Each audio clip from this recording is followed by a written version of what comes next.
Halo semuanya, sebelum review ini dimulai, gue mau ucapkan selamat Idul Fitri, mohon maaf lahir batin untuk semua kawan-kawan muslim. Pastinya beberapa dari kalian sudah menunggu-nunggu film Siksa Kubur atau mungkin juga KKN Desa Penari. Kali ini gue akan mereview film Lebaran Siksa Kubur. For your information, ini bukan sequel atau prequel dari film Siksa Neraka ya, jadi nggak akan ada kaitannya. By the way, review gue juga mengandung spoiler, jadi ya gue ingetin dari awal untuk yang mau menghindari spoilernya. Joko Anwar balik lagi bikin film horor yang dulunya dia pernah bikin. Yap, dulu Bang Joko pernah bikin film pendek tentang siksa kubur, dan sekarang baru kecapaian film layar lebarnya. Terakhir gue nonton Pengabdi Setan 2 yang mana dari segi horor emang bukan main Bang Joko untuk treatment horornya, tapi ceritanya kurang ngalir. Nah, untungnya di Siksa Kubur ini cerita yang disajikan lebih ngalir meskipun slow burn. Mungkin nanti ada yang gak suka karena ya bertanya-tanya mana siksa kuburnya. Kalau di film Siksa Neraka kan emang langsung dibombardir aja tuh, dikasih siksaan-siksaan tanpa memperdulikan isi cerita dan karakter. Tapi beda dengan film Siksa Kubur. Slow burn tentunya penting untuk pengembangan cerita dan karakter, tapi bukan berarti semua film yang slow burn itu bagus ya, tergantung penulisan ceritanya, yang apakah bikin penonton bosan atau enggak. Film ini berfokus ke karakter Sita yang tidak percaya agama, khususnya siksa kubur, semenjak kedua orang tuanya jadi korban bom bunuh diri.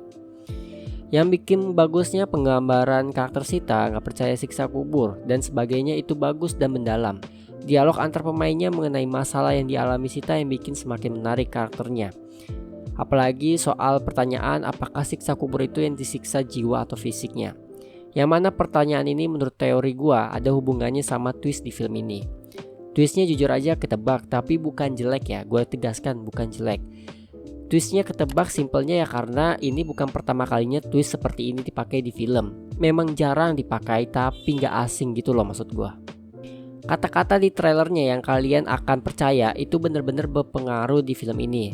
Teori gua perjalanan Sita saat masuk ke dalam kuburan itu menunjukkan siksaan jiwa untuk dirinya. Karena dia masih hidup dan nantinya akan dilihatin versi siksa fisik dari orang yang sudah mati. Kata-kata kamu akan percayalah yang bisa dibilang membuat Sita sadar yang berujung ke ending filmnya. Untuk filmnya menurut gua open ending ya, gak ada kejelasan yang pasti apa yang terjadi sama Sita dan Adil. Cuman peristiwa-peristiwa mengerikan yang kita sudah lihat itu ya tidak terjadi. Itu semua hanya siksaan untuk jiwanya Sita untuk ngebuat dia percaya, tapi lagi-lagi ini teori gua ya. Maka dari itu film ini lebih main ke psikologi horor ketimbang yang banyak setannya, bukan kayak Pengabdi Setan yang penuh hantunya. Yang bikin gue bingung itu kenapa si Adil ini matanya kayak abis ditabok orang, terus ada benjolan di lehernya. Teori gue sih ini karena digigit ular ya, tapi serius ini endingnya bikin banyak teori jadinya. Coba komen menurut kalian teori endingnya itu kayak gimana. Dan untuk treatment horornya yang gue sebutin tadi memang sangat-sangat top marko top. Juaranya scoring dan movement kameranya yang bikin nunggu teror apa yang terjadi. Jarang-jarang banget horor Indonesia movement kameranya kayak gini sumpah. Ini film memang 3 kali lipat upgrade-nya dari film Siksa Neraka, terutama bagian scoring, sound design, movement kamera, dan cerita. Untuk kekurangannya gue masih bingung letak peran Adil ya, khususnya teror yang dialaminya. Ya soalnya ternyata ini kan cuma siksaan bagi Sita, jadi kayak nggak ada poinnya gitu loh dari terornya si Adil, selain untuk nambah adegan horornya. Lalu bagian suara dialog. Entah kenapa beberapa karakter atau ada aktor juga yang ngomongnya kurang jelas. Gue sampai bingung yang disampaikannya itu apa. Entah ini audio filmnya atau memang aktornya yang ngomongnya kumur-kumur. Kemudian bagian menuju ke klimaks. Entah kenapa bagi gue ini rada cepet banget pacingnya. Pas bagian temennya ditusuk terus kericuan yang terjadi karena orang-orang pada percaya siksa kubur. Terakhir ada yang lucu juga sama ini film, yaitu saat Sita tahu kalau ada rencana pembunuhan yang terjadi ke salah satu temennya, tapi nggak ada tindakan gitu loh. Seolah-olah lupa aja dianya kalau ada rencana tersebut, padahal dikasih tahu di depan mukanya. Overall tidak mengecewakan, pastinya tidak seperti Siksa Neraka. Dari segi cerita dan horor ini film lebih dapat feeling siksaannya.